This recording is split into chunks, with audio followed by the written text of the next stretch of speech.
प्रस्तुत प्रसंगी आज जखणगावमधील मोरे परिवारातील एक ज्येष्ठ सदस्य गंगाधर विठोबा मोरे 10 दिवसापूर्वी आपल्यातून निघून गेले.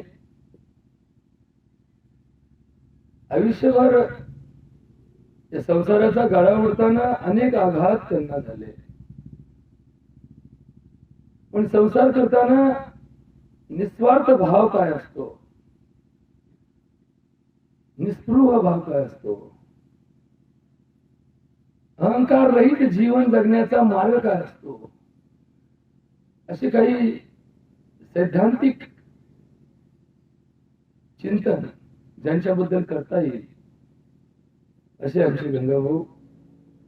त्यांच्या या शेवटचा निरोप देण्यासाठी दशक्रियाविधीला जमलेले सर्व सज्जन माता बंधू भगिनींनो, आपल्या सर्वांना आमचा प्रणाम.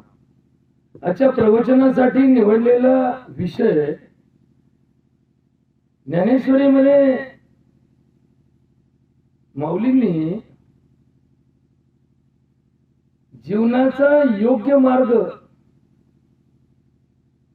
हाच आहे हे सांगताना एका ओवीमध्ये चिंतन सांगितलं. सुखी संतोषाने यावे, दुःखी विषादान भजावे, लाभा लाभून धरावे मना माझी, आपण या उचिता स्वधर्मे राहटता, जे पावे ते निवांता साहोनी जाओ. आता हे थोडं परमार्थाचं अंग आपल्या सर्वांच्या अंतःकरणाला भिडलं पाहिजे. दुर्दैवाने आम्ही जो परमार्थ करतो तो एका हेतूने करतो. आपलं चांगलं व्हावा, आपल्याला चांगलं म्हणावा, देवाची आपल्यावर कृपा व्हावा, देवाने आपल्याला प्रसन्न होऊन आशीर्वाद द्यावा, किंवा आपल्या आलेलं संकट निघून जावा, रोगराईपासून आपण मुक्त राहावा, असा हेतू ठेवून आपण परमार्थ करतो.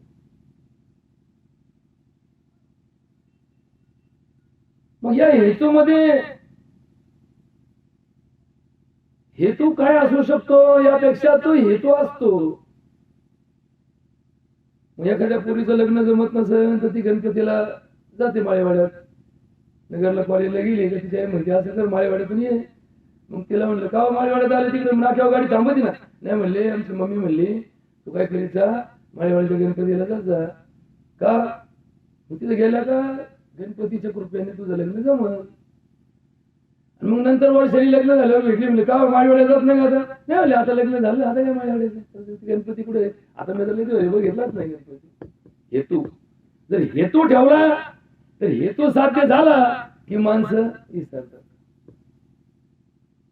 मग हेतू जिथं जिथं ठेवला तिथं तिथं हेतू साध्य होईपर्यंतच कर्म घेतलं जातं. राजकारणात निवडून यायच्या आधी उभे राहिले कर्मच चक्र आणते.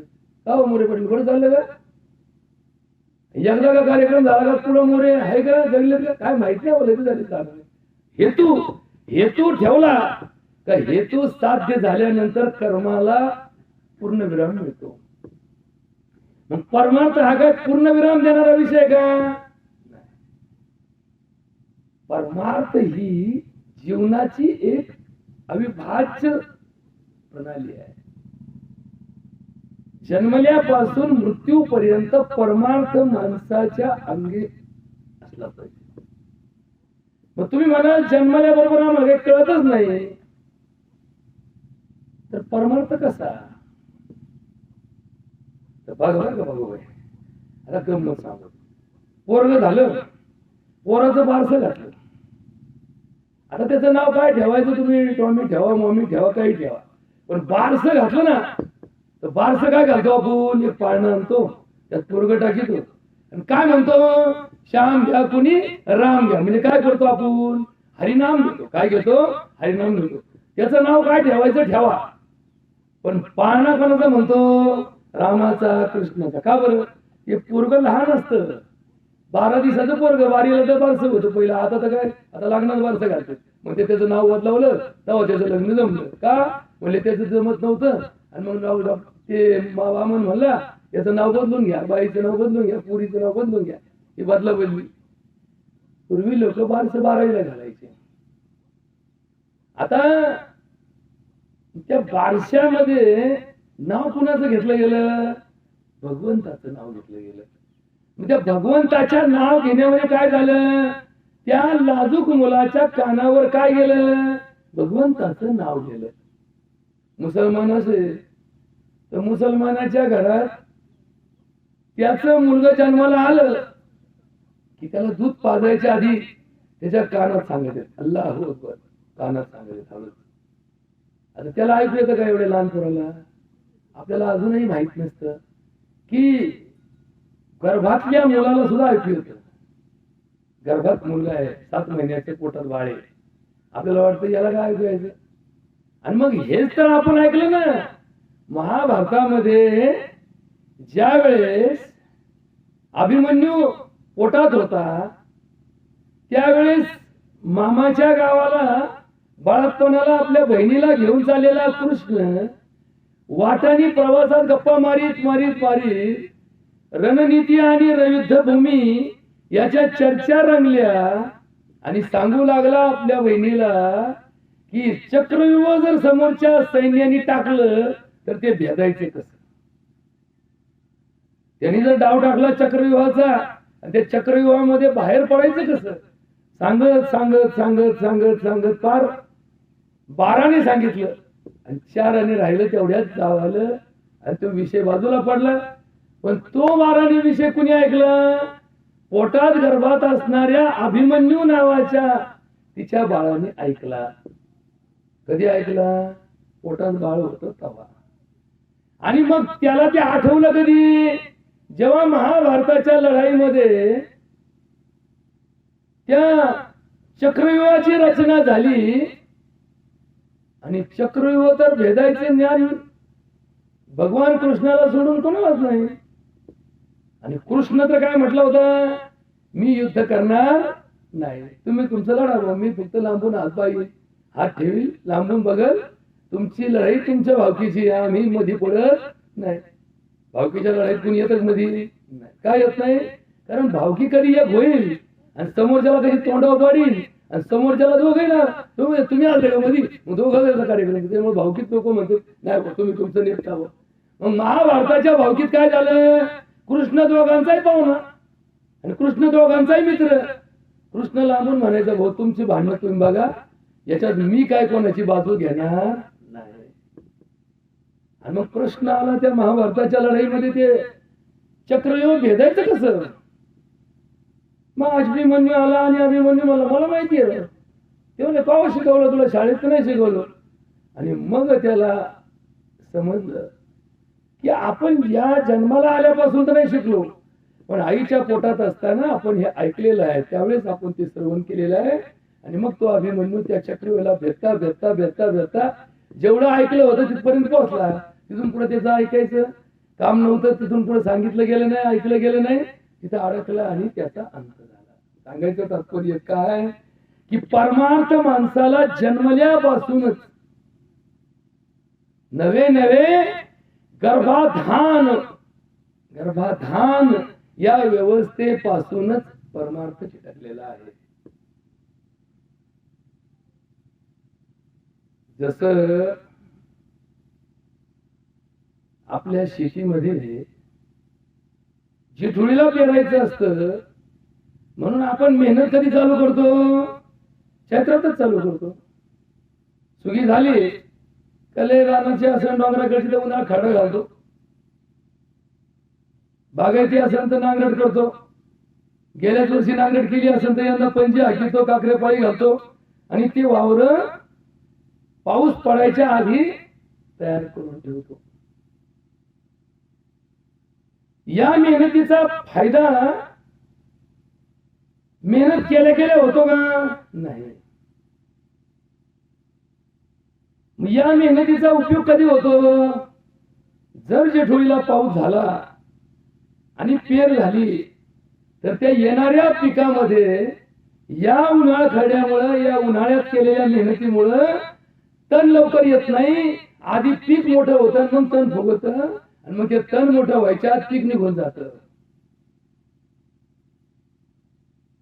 महाराज, माणसाच्या जन्माचं असंच आहे. आपण जन्म झाल्यावर टॉनिकच्या बाटल्या चालू केल्या ना, ते किती बाटल्या केलं तर पोरग सुधरत नाही. त्याच्या गर्भधारणेच्या आधी, आता हे थोडं नवीनच ऐकायचंय बरं का तुम्हाला, तुम्ही कधी ऐकले नाही नानी. आपण म्हणतो बाळाचं वजनच भरलं नाही. 7व्या महिन्यातच बाई बाळातीन झाले. बाळाच्या हृदयाला छिद्रच आहे. बाळाची अन्ननलिका आणि श्वासनलिका एकत्र झालेली आहे. बाळाच्या मेंदूची वाढ नाहीये. बाळाच्या कमरेला जन्मताच गाठ आहे. बाळाचं शरीर पाहिजे तेवढं सुदृढ नाहीये. बाईच्या गर्भात बाळापेक्षा पाणी जास्त वाढले. सज्जन होय, हा परिणाम फक्त नशिबाचा नाहीये, नशिबाचा खेळ आहे. जसं आमच्या शेतीत आम्ही मेहनत करून स्वच्छ झालेल्या वावरात पेर करतो, निर्मळ वावर असल्याशिवाय पेरीत नाही, तसाच हा जन्म सुद्धा निर्मळ असलेल्या भूमीत सुदृढ होतो. प्रमाण दिलेले आहे वेदामध्ये, प्रमाण आहे. ऋतु क्षेत्र अंबु बीजानाम सामुद्गल यथा अमृतम. ऋतु, क्षेत्र, अंबु, बीज, या 4 गोष्टी शेतीसाठी गरजेच्या आहेत. समजा या एखाद्याने उन्हाळ्यात गहू केला, मला पाणी लय एनजी घरात पडलेले, सरकारने फ्री दिले, सरकार बी असं येणं पेरून झालं बी आणतं, आणि म्हणतो आता बी वाटप चालू झालं. लोक म्हणले आमचा ताशी लागलाय आणि तुमचा आता गाव पेरायचा. पण लोक असं कोणाच्या बुद्धीत काय सांगता येतं, लोकांच्या ज्यावर खुरकून झाल्या, मग तो सरकारी तो घ्यायचं का बी ज्यावरीचं, फुकाटे फुकाटे. अरे पण आता बाबा ऋतू, ऋतुमान हे जसं शेतीवरती महत्वाचा परिणाम करणारा घटक आहे, त्याचप्रमाणे महिलेच्या शरीरात येणारा मासिक धर्म हा सुद्धा उत्पन्न होणाऱ्या बाळाच्या जीवनावर परिणाम करणारा मोठा घटक आहे. तर 28 दिवसाने चक्र जर फिरत असेल स्त्रीच्या शरीरामध्ये, तर त्या चक्रात निर्माण होणारा गर्भ हा निकोप जन्माला येतो. आणि या चक्रात जर बदल झाला, बघा बरं का, हे थोडं बारीक आहे का, यावरती फार भविष्य अवलंबून आहे. आपण अज्ञानी असतो, आपल्या अज्ञानाचा गैरफायदा घेतला जातो, आणि याच्यातून निर्माण होणारे पुढचा संसार आणि पिढी ही रोगट जन्माला यायला लागली. हे ऋतुचक्र जर नियमित नसेल, म्हणजे एखाद्या मुलीला तिचा मासिक धर्म जर 1.5 महिन्याला 2 महिन्याला येत असेल, किंवा एखादीला तिचा मासिक धर्म 3 आठवड्याच्या आतच येत असेल, तर अशा सौभाग्यवती कांक्षिणी, आपण म्हणतो ती सौका चिरंजीव सौभाग्यवती कांक्षिणी. कांक्षिणी शब्द जो आहे तो या ऋतुचक्राला जोडलेला आहे. म्हणजे ज्या मुलीला पाळी येते तिला कांक्षिणी असं म्हणतात, जिचं लग्न झालं तिला सौभाग्यवती म्हणतात. आणि जी चिरंजीव आहे, जन्म झाल्यापासून चिरंजीव शब्द आपण वापरतो. हा जीव चिरंजीव, चिर म्हणजे अनंत काळ, म्हणजे 100 वर्षाचं आयुष्य ज्या जन्माला मिळालं तोपर्यंत टिकावा, म्हणून आपण याला प्रत्येकाला चिरंजीव म्हणतो. हे आमचे चिरंजीव आहे, ही आमची चिरंजीव सौभाग्यवती कांक्षिणी आहे. आता काय सांगत होतो तुम्ही परत एकदा नीट ऐकून घ्या. ज्या मुलीला मासिक धर्म 1.5 महिन्यानी येतो किंवा ज्या मुलीला 3 आठवड्याच्या आत येतो, अशा मुलींमध्ये गर्भ लावणार जरी झाली तरी ती निकोप होईलच याची खात्री नाही.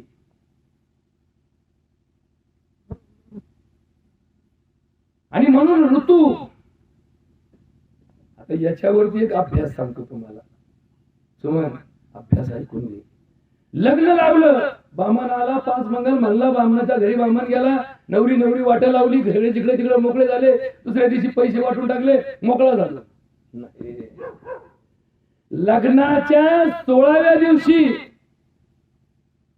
ज्या घरात मुलगी दिली त्या नवरा नवरीच्या घरी फक्त सत्यनारायणाची पूजा नसते. आता तुम्ही शॉर्टकट आणायला लागले. त्या घरात ऋतुशांती केली जाते. ऋतुशांती, आता ऋतुशांती शब्द कधी ऐकला कोणी? ऋतुशांती. प्रत्येक मुलीची ऋतुशांती घालत चला.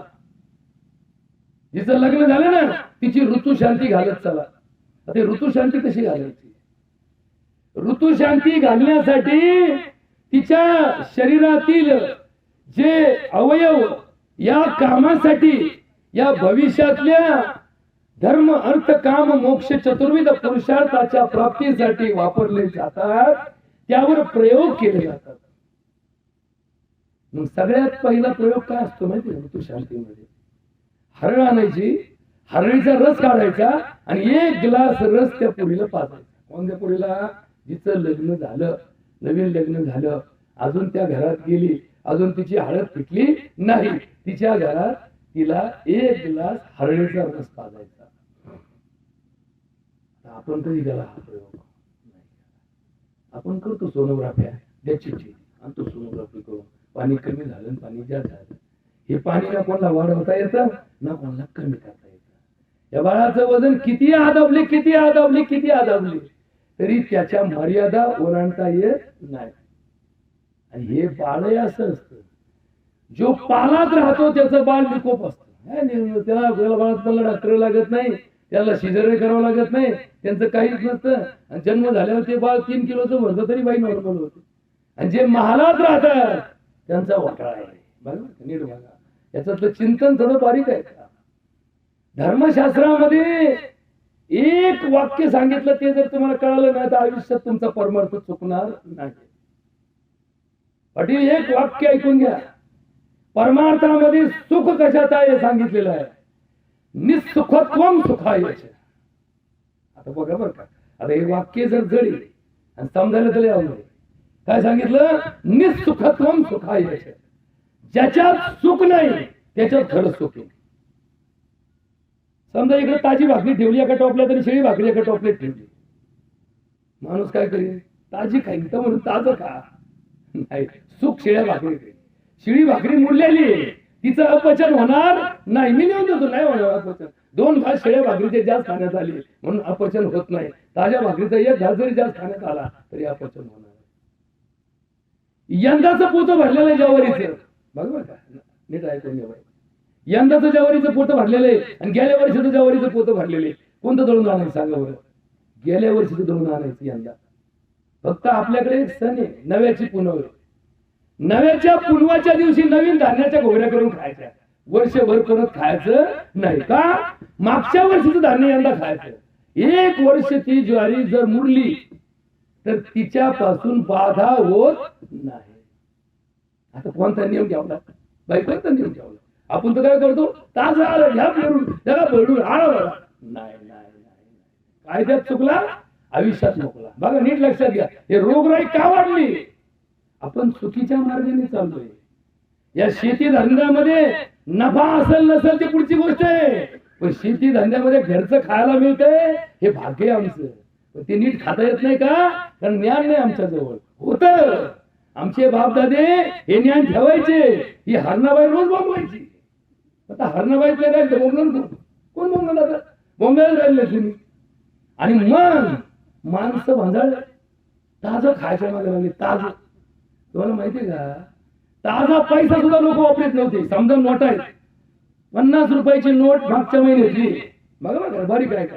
मागच्या आठवड्यातली 50 रुपयाची नोट आहे आणि आता झालेली 50 रुपयाची नोट आहे. बाईकडे जर एखादा कुणी आलं, व्यापारी आला, बाई 50 रुपये दे, बाई बघायची कोणती नोट द्यायची, मग जी महिन्यापूर्वीची नोट आहे ना ती बाई देऊन टाकायची. बघा बरं का, आता त्यात काय फरक पडतो का? नाही फरक पडत. पण का असा चिंतनाचा भाग आहे? अंगी वळण जसं पडतं ना तसाच माणूस वागवतो. बघा नीट लक्षात घ्या. वळण पडण्यावर वळण चुकीचं पडलं, माणसं काय फरक पडतो? सगळ्या नोटा सारख्याचे. लोक म्हणतात काय फरक पडतो? सगळ्या जवाऱ्या सारख्याचे. बघा ज्वारीचं पोतं पाटील या वर्षी जर 1 क्विंटल भरून ठेवलं आणि पुढच्या वर्षी काट्यावर ठेवलं तर 1.5 किलोनी कमी भरतं. 1.5 किलोनी कमी भरतं बरं का. आता 1.5 किलो काय केलं? 1.5 किलो त्यातला आद्रांश गेला, पाणी निघून गेलं. म्हणजे प्रत्येकात पाणी असतं. बघा आपला देह याचं चिंतन थोडं ऐकून घ्या. माणसाचं मड जर जाळलं,